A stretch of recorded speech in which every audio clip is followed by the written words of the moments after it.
Baiklah, saudara-saudara, jadi kita ketemu di mata kuliah ini yang bernama Pengantar Geologi Tata Lingkungan.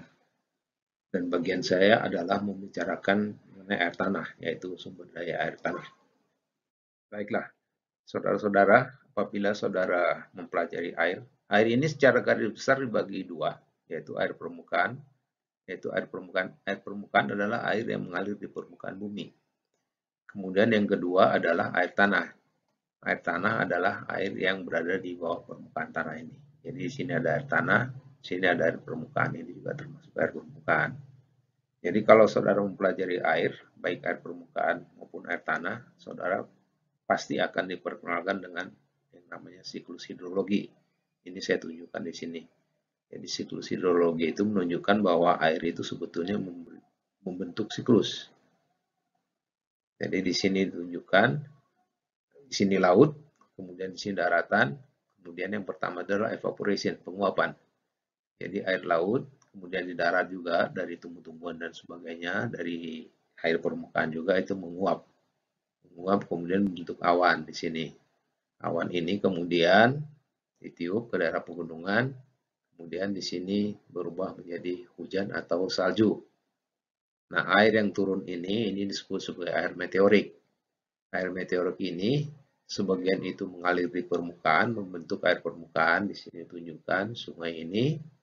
Kemudian juga ada sebagian lagi yang turun ke bawah tanah, membentuk air tanah. Nah, di sini ditunjukkan dalam water movement, groundwater movement. Jadi inilah siklus-siklus ini, dia muter-muter aja terus. Jadi jumlah air itu sendiri ya tetap aja segitu. Cuman di beberapa tempat ada yang air meteoriknya banyak, ada juga yang sedikit.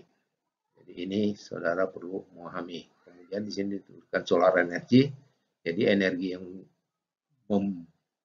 menghasilkan evaporasi itu adalah energi matahari. Di sini adalah solar energy.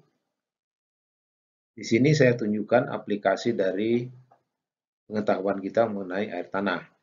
Jadi urutannya cukup banyak di sini nih. Dan ini saya akan coba terangkan apa yang saya bisa dalam sekali kuliah ini. Kalau ada pertanyaan-pertanyaan silakan saja nanti tanyakan ke saya atau asisten. Jadi yang pertama sumber daya air, kemudian ada likuifaksi, rembesan tanah, kemudian lingkungan, pencemaran air tanah, kemudian mud volcano, gunung api lumpur, kemudian longsor, terowongan, panas bumi dan petroleum, dewatering itu maksudnya penirisan. Jadi supaya kita menghilangkan air tanahnya. Kemudian mineralisasi, pembentukan mineral, kemudian proses-proses geologi. Itu ada struktur dan geokimia. Jadi akan saya coba terangkan apa yang saya bisa dalam kuliah ini, dalam 2 jam kuliah ini. Kalau saudara belajar air tanah, yang pertama itu yang saudara perlu ketahui adalah apa yang disebut dengan hukum Darcy. Hukum Darcy ini tuliskan oleh Darcy pada tahun 1856. Jadi intinya Darcy itu ingin tahu. Jadi air tanah itu adalah mengisi pori-pori dalam tanah atau batuan. Dan dia ingin mengetahui berapa kecepatan aliran air di dalam tanah tersebut. Kemudian dia melakukan percobaan macam-macam. Yang utama adalah ada tabung. Dia buat tabung seperti ini. Tabung ini kemudian diisi oleh tanah, pasir. Kemudian diukur oleh dia, ini panjangnya diukur, delta L. Kemudian di sini ada yang disebut, saudara tentu tahu, manometer. Diukur di sini air. Nah, di sini maaf, air itu dimasukkan dari sini Q, itu kecepatan alirannya. Kemudian dialirkan ke bawah. Kemudian di sini diukur berapa volume air yang keluar per satuan luas. Jadi luas dari tabung ini. Kemudian di atas sini diukur tekanan airnya pakai manometer ini. Kemudian di bawah sini diukur juga tekanan airnya, manometernya naiknya sampai berapa. Kemudian dari sini ini yang disebut dengan datum. Datum ini kemudian titik ini diukur elevasinya berapa. Ini Z1. Kemudian titik yang kedua ini diukur juga elevasinya berapa. Kemudian elevasi dari kenaikan air di sini diukur, nih. Kemudian kenaikan air dari sini diukur juga. Nih. Ya, kemudian apa yang dilakukan oleh dia, ini delta H. Delta H itu perbedaan muka air di sini dan di sini, titik 1 dan 2. Ini dirubah-rubah. Gimana?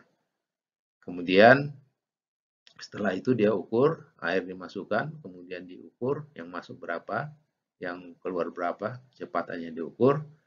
Kemudian di sini saya sampaikan untuk peristilahannya itu H itu ada disebut dengan hydraulic head. Sedangkan Z itu adalah elevation head. Sedangkan besi adalah pressure head. Kemudian kalau saudara perhatikan diagram ini, saudara juga bisa melihat bahwa H itu adalah sama dengan Z ditambah dengan besi. Kemudian apa yang dilakukan oleh dia, diukur, dirubah-rubah, dan ininya juga pasirnya dirubah-rubah nih, diganti-ganti. Kemudian bagaimana kecepatan aliran fluida dalam tanah tersebut. Jadi di sini dituliskan V. V itu sama dengan Q per A. Jadi Q itu volumenya air yang keluar dibagi dengan luas tabung ini di sini. Jadi dapat V sama dengan Q per A. V ini dikenal sebagai specific discharge atau Darcy velocity atau Darcy flux. Ini V. Kemudian seperti saya katakan tadi dirubah-rubah sama dia, delta H juga dirubah-rubah, didapatkan adalah bahwa kecepatan itu adalah berbanding lurus dengan delta H. Perbedaan antara H di sini dengan H di sini, antara dua titik tersebut. Kemudian dia panjangnya tabung itu dirubah-rubah, dia dapatkan V itu berbanding terbalik dengan delta L. Jadi semakin panjang delta L-nya, semakin lambat air tanahnya. Kemudian dari dua hal ini, dia dapatkan bahwa V itu, nah di sini ada K. K ini tergantung dari jenis pasir yang dimasukkan.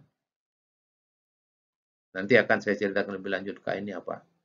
Jadi ini digabungkan, dua ini didapatkan rumus seperti ini. V itu sama dengan K dikalikan dengan delta H per delta L. Atau kalau dalam matematis, delta H per delta L itu adalah diferensial dari H terhadap L ini.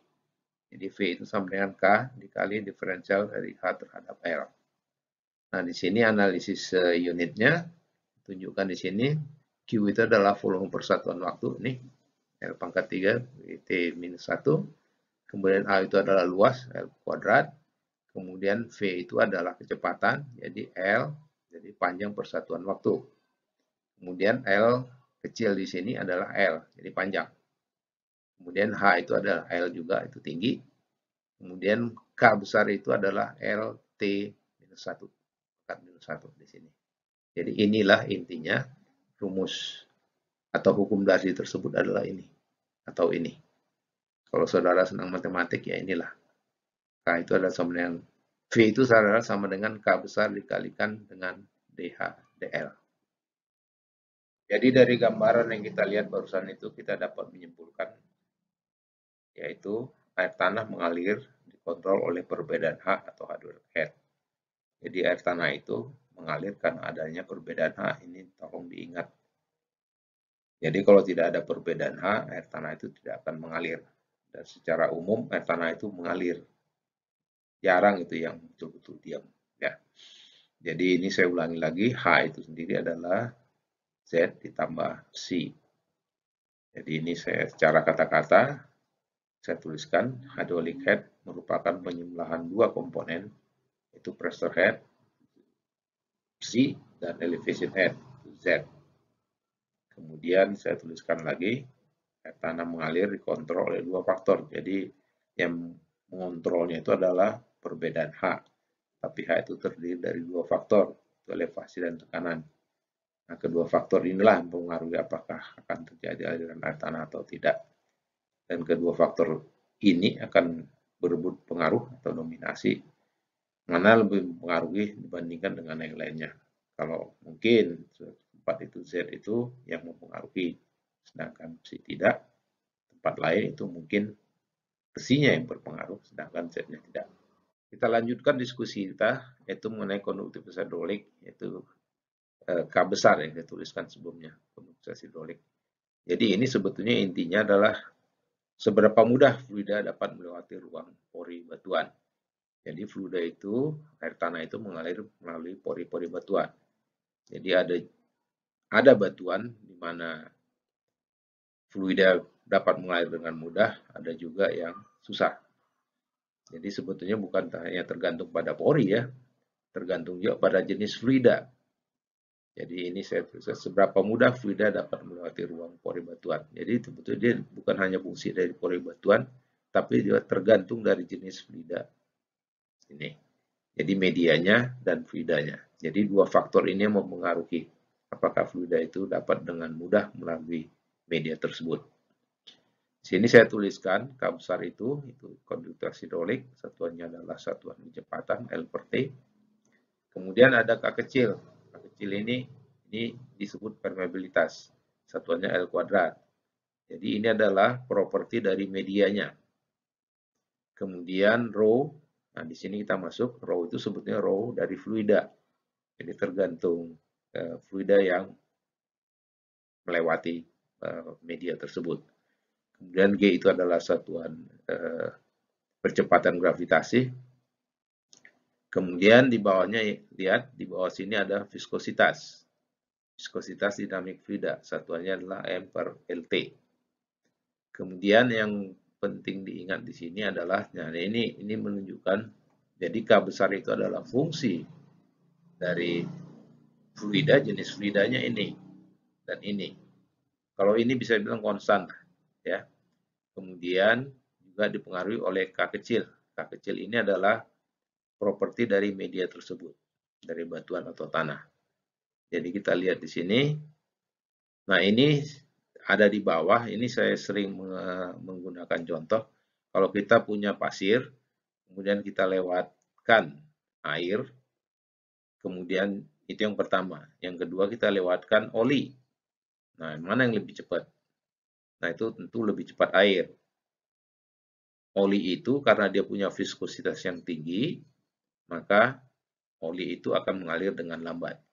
Dan itu kelihatan dari matematisnya, dia ada di bawah sini. Jadi kalau viskositas semakin tinggi, K-nya ini tentu semakin rendah. Kira-kira ini. Jadi ingat, intinya adalah K besar itu adalah gabungan antara properti media dan fluida. Sini kita akan membicarakan porositas versus permeabilitas. Ini sengaja saya tuliskan versus, karena porositas itu sering dirancukan dengan permeabilitas. Kiranya porositas itu sama dengan permeabilitas, tidak. Jadi ini perbedaannya akan saya tunjukkan. Jadi permeabilitas itu adalah kapabilitas media untuk mengantarkan fluida. Ya.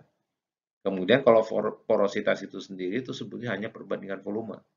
Jadi perbandingan volume pori terhadap volume total atau VV dibagi dengan VT. Jadi permeabilitas dan porositas itu tidaklah sama. Saudara harus memperhatikan ini, mengingat ini. Nah, kemudian saya lanjutkan ke bawah, permeable harus mempunyai porositas tinggi. Contohnya pasir batu pasir. Jadi untuk dia menjadi permeable, dia harus mempunyai porositas tinggi, batuan atau tanah tersebut. Tapi kemudian saya lanjutkan, batuan atau tanah itu poros atau berpori, tidak harus mempunyai permeabilitas tinggi. Jadi dia boleh aja poros, jadi porositasnya tinggi, tapi belum tentu permeable. Contohnya saya tuliskan di sini, contohnya lempung. Porositas dapat mencapai 70%. Itu relatif tinggi, itu tinggi. Tapi lempung ini kita kenal sebagai tanah atau batuan yang mempunyai permeabilitas sangat rendah. Jadi boleh saja poros atau berpori, porositasnya tinggi, tapi belum tentu dia mempunyai permeabilitas yang tinggi. Sedangkan kalau dia permeable, harus mempunyai porositas yang tinggi, harus poros. Jadi porositas itu sendiri dapat dibagi dua, yaitu porositas primer dan porositas sekunder. Porositas primer itu terbentuk pada saat pembentukan batuan. Jadi pada saat pembentukan batuan, butir-butirnya itu, di antara butir-butir ada ruang porositas. Nah, ini yang disebut dengan porositas primer. Kemudian ada yang disebut dengan porositas sekunder. Ini maksudnya belakangan terbentuknya porositas ini. Jadi pada saat pembentukan batuan ini, batuan itu kemudian setelah itu mungkin mengalami apa yang disebut gaya tektonik. mengalami gaya tektonik, akibatnya batuan tersebut jadi reka-reka. Reka-reka ini, rekan-rekan ini membentuk porositas. Jadi yang sebelumnya, sebelum terjadi rekahan, ini batuan ini satu saja, tidak ada rongga-rongga antara butir-butir di sini. Kemudian mengalami tektonik, terjadilah rekan-rekan ini menjadi porositas. Tapi kemudian juga porositas itu bisa terbentuk karena pelarutan. Jadi contohnya di sini, jadi ada batuan yang tadinya terbentuk, tapi kemudian juga terbentuk, kemudian mulai mengalami rekahan, tapi kemudian rekan-rekan itu diperbesar oleh larutan air tanah. Jadi air tanah itu memperbesar rongga-rongga tersebut, akhirnya itu menjadi porositas yang besar. Jadi ini yang disebut dengan porositas sekunder. Jadi intinya porositas primer itu terbentuk pada saat pembentukan batuan, sedangkan porositas sekunder itu terbentuk belakangan. Kemudian saya lanjutkan di sini. Nah, ini untuk menambah wawasan kita, kenapa suatu batuan atau tanah itu permeabilitasnya rendah atau permeabilitasnya tinggi. Nah, itu tergantung juga tergantung juga dengan bagaimana butir-butir tersebut diatur. Jadi seperti contohnya di sini, ini butir-butir kita lihat itu sangat rapat. Akibatnya fluida itu akan susah untuk mengalir melalui butir-butir tersebut, bukan melalui butir, di antara butir-butir tersebut. Porositasnya itu bisa dibilang tertutup. Ini akibatnya permeabilitasnya rendah. Sedangkan yang kanan ini kita lihat butir-butirnya diatur sedemikian rupa sehingga terdapat ruang antar butir yang lebih besar dibandingkan dengan di sini. Ini akibatnya adalah fluida itu lebih mudah mengalir di antara butir-butir tersebut. Jadi akibatnya permeabilitasnya adalah tinggi. Kita lanjutkan diskusi kita, yaitu mengenai aquifer dan akitar. Jadi kalau saudara belajar air tanah, dan istilah aquifer ini sebetulnya sudah mulai agak umum di media-media, koran, di TV, dan sebagainya. Jadi aquifer itu didefinisikan di sini adalah media berpori yang jenuh air. Jadi lapisan batuan atau tanah yang jenuh air yang dapat menyimpan dan mengalirkan air tanah dalam jumlah yang cukup ekonomis. Nah, ini yang perlu digarisbawahi, cukup ekonomis, istilah cukup ekonomis ini. Ini maksud saya, di satu tempat mungkin lapisan batuan atau tanah tersebut di daerah yang susah air, mungkin itu sudah disebut aquifer. Walaupun dia kemampuan mengalirkan tanahnya relatif kecil. Tapi di tempat yang air melimpah, jadi misalnya saya ambil contoh aja, yang melimpah, relatif melimpah itu Bandung nih, bisa dibilang agak melimpah nih, Garut, nah, itu melimpah tuh. Jadi ada suatu lapisan tanah atau batuan, tapi dia mengalirkan air tanahnya itu jumlahnya relatif kecil. Itu mungkin di dua daerah ini, Garut, Bandung ini disebut sebagai tidak sebagai aquifer. Ya. Tapi kemudian kalau lapisannya yang sama, lapisan tanah atau batuan itu mungkin terdapatnya di NTT. Di NTT kita tahu itu curah hujannya kecil, jadi susah air. Jadi lapisan yang kita mengatakan bukan aquifer di Bandung dan Garut, itu mungkin di NTT adalah aquifer. Karena walaupun dia kemampuannya kecil mengalirkan air tanah, tapi untuk daerah tersebut itu adalah cukup ekonomis. Jadi makanya disebut sebagai aquifer. Kemudian kita lanjutkan dengan akitar. Akitar ini adalah kebalikan dari aquifer. Jadi media berpori yang jenuh air sama dengan aquifer, jenuh air juga, dapat menyimpan, ya bisa menyimpan air tanah, tetapi mengalirkan air tanah juga bisa, tapi dalam jumlah yang terbatas. Jadi tidak ekonomis. Jadi di perbedaannya adalah nilai ekonomisnya, aquifer dan akitar. Jadi saudara-saudara sudah harus tahu apa itu aquifer, apa itu akitar. Di sini saya tunjukkan peta geologi yang menunjukkan kondisi geologi daerah Bandung. Jadi ini petanya. Nah, ini sengaja saya tunjukkan untuk memperdalam biar saudara-saudara bisa lebih mengerti apa yang disebut dengan aquifer dan apa yang disebut dengan akitar. Jadi di sini kita lihat yang banyak itu adalah yang kuning. Ini istilah geologinya formasi Ciberem. Jadi formasi itu adalah nama dari satu lapisan batuan. Jadi formasi Ciberem. Nah, yang kuning ini adalah akifer. Jadi kalau kita bikin sumur gali atau sumur bor di sini, itu kemungkinan untuk dapat airnya itu besar. Itu adalah akifer. Tapi kemudian kita lihat di sini ada yang disebut dengan formasi Cikapundung. Ini.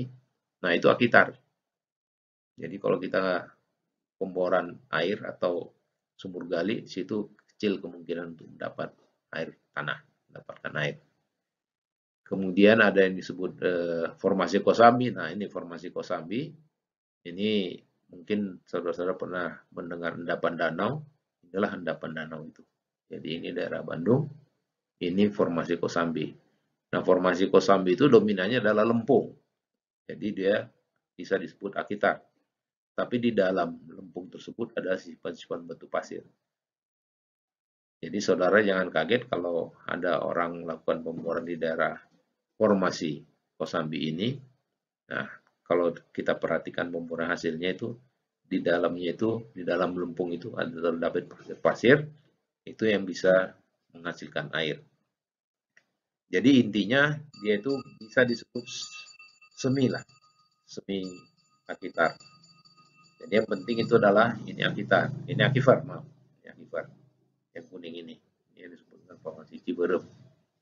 Kemudian ada lagi yang lain, vulkanik tersier itu juga akitar, batuan sedimen tersier ini semi juga ini, ya semi apa tuh, semi akifer, semi akitar. Kemudian intrusif ini yang merah, ini umumnya adalah akitar. Kemudian ada vulkanik quarter itu juga itu semi itu. Jadi makanya inilah dasar saya mengatakan di daerah Bandung itu bisa dikatakan airnya itu cukup melimpah. Jadi ada akifer, dan kemudian satu hal lagi, keterdampatan air tanah itu selain keberadaan lapisan batuan atau tanah yang permeable, dia juga harus mempunyai daerah yang curah hujannya tinggi. Bandung ini lumayan, sekitar 2.500 mm per tahun. Jadi lumayan. Jadi ingat lagi, air tanah itu asalnya adalah air hujan atau air meteorik. Kemudian di bawah sini saya gambarkan penampang geologi GH. Jadi GH itu ini, GH. Jadi ini maksudnya adalah untuk menggambarkan kondisi bawah permukaan di sepanjang garis ini. Jadi GH itu kalau disayat, nah itu akan begini bentuknya. Nah, kelihatan di sini yang dominan itu ini kuning di daerah sini lah ya. Daerah sini kuning itu formasi Ciberem, jadi akifernya banyak ya.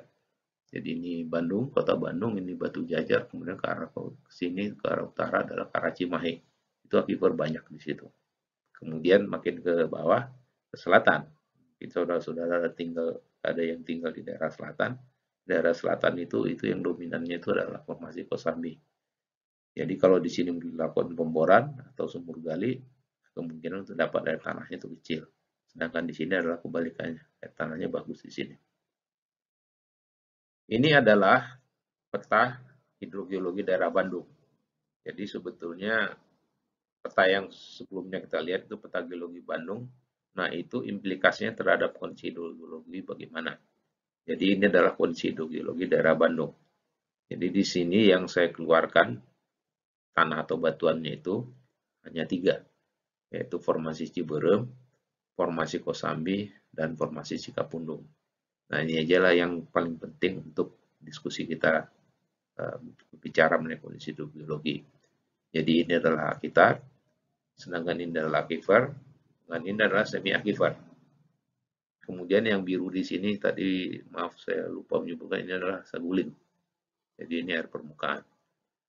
Kemudian implikasinya juga adalah saudara-saudara sudah sering mendengar tentunya bahwa air tanah di Bandung ini sudah mulai penurunannya cukup besar.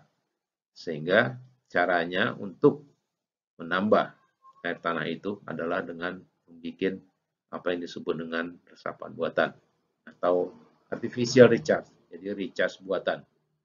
Itu bisa dengan sumur resapan dan juga dengan sumur injeksi. Jadi implikasi dari keberadaan akifer akitar tadi dan semi akitar itu adalah ini tunjukkan di sini. Jadi kalau kita mau melakukan konservasi di daerah formasi Cikapundung itu kita bisa melakukannya dengan melakukan membuat sumur-sumur resapan. Nah, di sini juga sumber resapan yang biru itu adalah sumber resapan.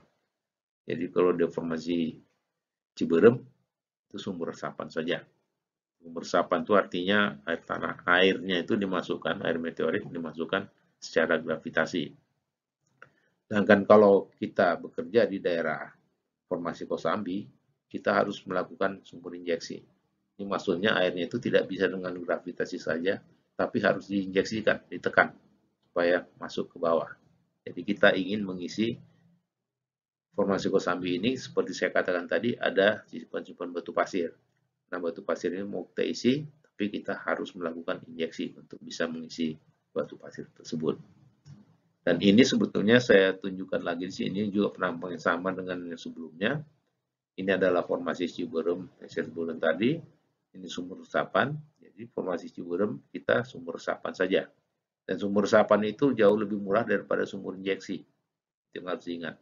Jadi kalau kita di formasi Ciberem, sumber resapan cukup efektif.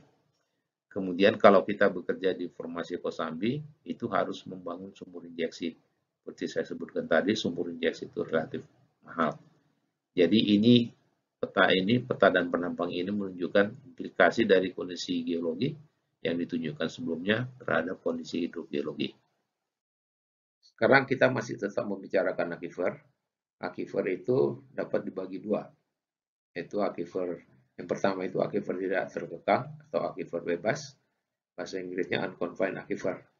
Ini yang dimaksud dengan aquifer bebas ini adalah aquifer yang batas atasnya tidak dibatasi oleh lapisan impermeable. Impermeable ini artinya tidak tembus air. Ini disebut juga sebagai water table aquifer. Nanti akan saya tunjukkan gambar mengenai aquifer bebas ini. Itu yang pertama. Kemudian yang kedua adalah aquifer terkekang atau confined aquifer. Jadi ini adalah definisinya aquifer yang batas atasnya dibatasi oleh batuan impermeable. Dan ini juga akan saya tunjukkan gambarnya. Seperti saya sebutkan tadi, gambaran ini menunjukkan aquifer bebas dan aquifer terkekang. Jadi ada unconfined aquifer dan ada confined aquifer. Jadi di sini saya ceritakan dahulu, ini adalah lapisan tanah atau batuan paling atas. Kemudian di sini ada air tanah. Nah, ini permukaan air tanah yang paling atasnya itu disebut sebagai water table, water table atau muka air tanah.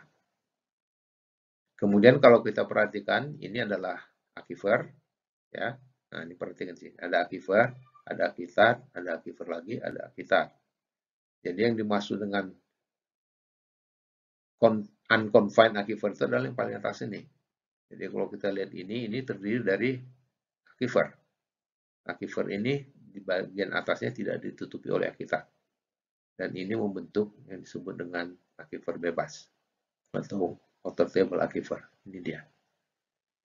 Jadi artinya juga kalau kita melakukan pemboran di sini, ya air tanahnya itu akan naik sampai di sini, sampai water table. Kemudian confined aquifer adalah yang bawah ini. Jadi ini aquifernya. Nah, aquifernya ini kemudian di batas atasnya itu terdapat aquitar. Jadi dia istilahnya itu dikekang. Jadi aquifer ini dikekang oleh dua aquitar. Aquitar bawah dan aquitar atas. Ini disebut dengan confined aquifer. Nah, di sini ini muka air tanahnya itu, ya di sini digambarkan. Muka air tanahnya itu adalah di sini. Jadi artinya kalau kita melakukan pemboran misalnya seperti di sini, nah air tanah itu akan naik sampai atas sini, akan muncrat sampai permukaan. Itulah adalah confined aquifer atau aquifer terkekang. Sekarang kita masuk ke eksplorasi air tanah. Jadi yang dimaksudkan eksplorasi air tanah itu sebetulnya kita bukan mencari air tanah, tapi kita mencari lapisan aquifer. Sini saya tuliskan, eksplorasi air tanah itu adalah mencari keberadaan lapisan aquifer. Ada beberapa metode, di sini ada 4 yang dapat kita gunakan untuk mencari keberadaan aquifer. Yang pertama adalah geologi permukaan atau peta geologi. Ini sudah saya tunjukkan dalam contoh sebelumnya. Untuk daerah Bandung, ada peta geologi, kemudian dari peta geologi kita punya bayangan di mana aquifer itu beradanya. Dan itulah yang kita cari. Jadi daerah-daerah yang tidak ada aquifer ya tidak ada gunanya kita melakukan pemboran mencari air tanah. Kemudian yang kedua adalah geologi bawah permukaan. Nah ini juga tadi sudah saya tunjukkan. Ini kita mempelajari penampang geologi. Jadi penampang geologi yang ada, kita lihat bagaimana kondisi geologinya, kondisi lapisan-lapisan tanah atau batuan yang ada di bawahnya. Kemudian kita interpretasikan apakah ada aquifer atau tidak. Jadi kita punya bayangan, kalau ada aquifer kita harus ngebornya berapa dalam misalnya. Itu yang kedua. Yang ketiga adalah metode geofisika atau geolistrik. Nah, di geofisikanya ada macam-macam, ada seismik dan sebagainya. Khusus mengenai air tanah itu, yang biasa dipakai adalah geolistrik. Jadi prinsipnya dalam metode geolistrik ini adalah kita masukkan arus listrik dari permukaan ke bawah, kemudian kita tangkap lagi. Kemudian arus listrik tersebut dalam perjalanannya itu akan menunjukkan ke kita dia melalui lapisan-lapisan bagaimana saja. Apakah dia melalui lapisan yang ada aquifernya, itu bisa kita lihat hasil geolistrik tersebut. Kemudian yang nomor 4 adalah pengeboran. Jadi biasanya juga setelah ada metode geolistrik, hasilnya kita dapatkan. Nah ingat, metode geolistrik itu sebetulnya itu belum terlalu pasti. Ya, kita bisa hanya menduga. Kemudian yang pasti itu adalah kita melakukan pengeboran. Pengeboran kemudian kita catat dari atas ke bawah bagaimana lapisan-lapisannya, kemudian dari situ kita interpretasikan di mana kita akan memasang atau mencari air tanah lapisan yang mana. Jadi ini adalah cerita sedikit mengenai metode geolistrik tadi. Seperti saya sebutkan, arus listrik kita masukkan di permukaan. Ini. Masukkan dari sini ke sini, arus listrik itu mengalir, terus di sini ditangkap lagi. Nah, dalam perjalanan dari titik yang di kiri ini ke kanan, di sini ada lapisan-lapisan batuan atau tanah. Lapisan-lapisan batuan atau tanah ini tergambarkan pada saat kita menangkap arus listrik di titik kedua ini. Dan dari situ kita interpretasikan di mana keberadaan aquifer dan hakikat. Sehingga kita kembali lagi yang kita cari adalah lapisan aquifer. Kita dapatkan aquifer itu dalam berapa dan sebagainya. Itu kalau ada aquifer, kalau tidak ada aquifer, mungkin ya tidak ada di sini dalam hasil di situ tersebut tidak keluar ada aquifer. Dan ini yang lain-lain ini adalah peralatannya. Jadi di sini nah untuk geolistrik itu kita perlu membentangkan kabel-kabel listrik. Nah di sini digambarkan kabel listrik dibentangkan. Kemudian ini alat-alatnya voltase dan sebagainya. Inilah contoh dari metode geolistrik yang saya sebutkan tadi di atas. Di sini yang saya tunjukkan adalah gambaran hasil geolistrik di Minas Field. Ini Minas Field ini adalah lapangan migas yang ada di Riau. Jadi kami melakukan penelitian geolistrik di sana. Kemudian hasil pengukuran geolistrik itu digambarkan di sini.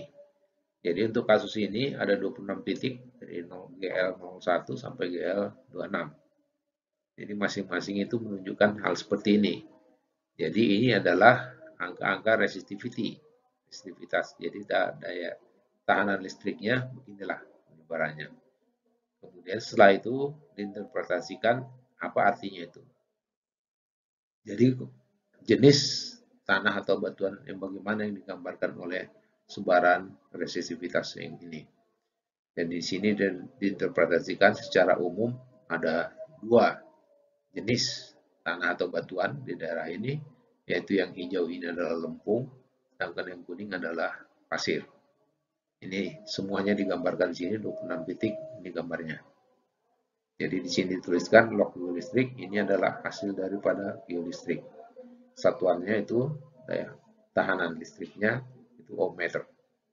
Jadi ada 26 ini hasilnya. Jadi setelah dilakukan pengukuran geolistrik, kemudian dicoba diinterpretasikan jenis batuan atau tanahnya, kemudian itu digambarkan dalam penampang.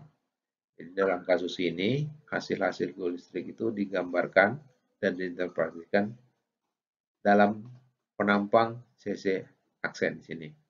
CC aksen ini keluar di sini. Jadi topografi dimasukkan, kemudian hasil geolistriknya digambarkan di sini. Jadi di sini untuk CC aksen itu kita pakai 3 hasil geolistrik, GL09, GL16, dan GL19. Inilah hasilnya. Jadi dihubungkan yang hijau dengan hijau dan yang kuning dengan yang kuning. Kita lihat gambaran 2 dimensi sepanjang garis CC aksen tersebut. Kemudian setelah ini didapatkan, dan seperti saya katakan tadi, kita jangan percaya 100% dengan geolistrik. Geolistrik itu adalah alat penduga. Ini udah memberi gambaran ke kita, ini kayaknya di sini akan ketemu aquifer. Yang kuning ini aquifer, sedangkan yang hijau ini adalah kita. Itu gambaran pada kita. Tapi harus dibuktikan dengan pemboran. Apakah benar di sini aquifer atau di sini benar-benar aquifer? Nah, itu harus dilakukan pemboran. Nah, ini pemboran dilakukan di sini digambarkan di BH4, lakukan pemboran. Nah, ini kita lihat bahwa ternyata di sini kalau menurut geolistrik itu semuanya ini lempung. Tapi kemudian hasil pemboran yang digambarkan di sini itu tidak 100% lempung. Di sini ada yang hijau muda ini. Jadi interpretasi geolistrik dia mengatakan itu semuanya hijau, tapi kemudian ternyata di dalamnya ada yang hijau muda. Kemudian juga kalau kita lihat di titik ini titik pemboran kedua, BH2. Ini kalau menurut geolistrik katakannya kuning semua di sini aquifer. Tapi kemudian ternyata hasil pemboran mengatakan di sini ada sisipan-sisipan hijau. Jadi dalam batu pasir itu ada sisipan-sisipan lempung. Kemudian di atasnya juga kalau menurut geolistrik ini semuanya itu adalah lempung. Tapi di sini tidak, ada lapisan yang ini yang kuning muda ini. Jadi itulah yang saya katakan tadi, kita ukur geolistrik tapi jangan dipercaya 100%, kita tetap harus melakukan pemboran untuk mengecek. Ini adalah contoh mesin pemboran. Jadi pada saat kita melakukan pemboran, mesin bor, yang penting di sini adalah ini lubang ini. Ini kita buat lubang, pemboran itu membuat lubang. Dan waktu kita melakukan pemboran itu, tanah batuannya itu terangkat ke atas, itu yang kita deskripsikan dan itu yang digambarkan dalam yang paling disebut dengan logbor tadi sudah saya tunjukkan sebelumnya. Jadi ini sekedar memberi pengetahuan kepada saudara yang mesin bor itu kalau untuk kayak tanah ya seperti inilah bentuknya. Itu relatif kecil. Kalau pemboran minyak atau gas bumi itu besar lagi.